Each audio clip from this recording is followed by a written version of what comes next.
अस्सलाम वालेकुम, कैसे हैं आप सब। उम्मीद है ठीक होंगे, हैरियत से होंगे। अल्लाह ताला सबको ठीक रखे और अपने हिफ्ज़ मान में रखे। हज के हवाले से भाई पहले की तरह सिस्टम नहीं रहा कि आप मक्का में आ गए आपने हज कर लिया, या पहले रास्ते बंद होते थे तो आप आ जाते थे, किसी दूसरे रास्ते से आप एंटर हो गए, आपको एंटर करवा दिया गया तो आपने हज कर लिया। अभी ऐसा बिल्कुल भी नहीं है, आपने ऐसी गलती नहीं करनी। अगर हज करना है तो परमिट आपके पास होना ज़रूरी है। वज़ारत दाखिला की जानिब से ये ऐलान किया गया है कि भाई अगर आप खिलाफ वर्जी करते हैं हज के लिए, आप बग़ैर परमिट के जो मक्का में हैं, जो मक्का से बाहर हैं वो तो एंटर नहीं हो सकते, मक्का एंट्री पर पाबंदी है। जो मक्का में हैं वो अगर हज के लिए जाते हैं या हज के लिए ट्रांसपोर्ट फ्राहम की जाती है, सबसे पहले तो हज के लिए जो ट्रांसपोर्ट फ्राहम की गई है, जिस गाड़ी से वो आ रहे हैं, मक्का में एंटर होने की कोशिश कर रहे हैं हज के लिए या फिर मक्का के अंदर हैं और हज के लिए जा रहे हैं, तो उसमें जो ट्रांसपोर्ट सहूलत फ्राहम करने वाले को 6 माह कैद और 50,000 रियाल जुर्माने की सज़ा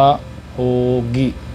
6 माह कैद और 50,000 रियाल जुर्माने की सज़ा होगी। इसके अलावा 10,000 रियाल जुर्माने की सज़ा होगी 2 से 20 जून के दरमियान अगर बग़ैर परमिट के कोई खिलाफ वर्जी रिकॉर्ड होती है, आप हरम में जाते हैं या हज की कोशिश कर रहे हैं, उसमें भी ये गैर कानूनी होगा। इसमें आपको जुर्माने की सज़ा हो सकती है, इसमें 10,000 रियाल जुर्माने की सज़ा हो सकती है। उम्मीद है आपको डिटेल से समझ आ गई होगी। वीडियो अच्छी लगी हो तो वीडियो को लाइक करें, शेयर करें और चैनल को सब्सक्राइब करना बिल्कुल ना भूलें। अल्लाह ताला सबको अपने हिफ्ज़ मान में रखे। अल्लाह हाफिज़।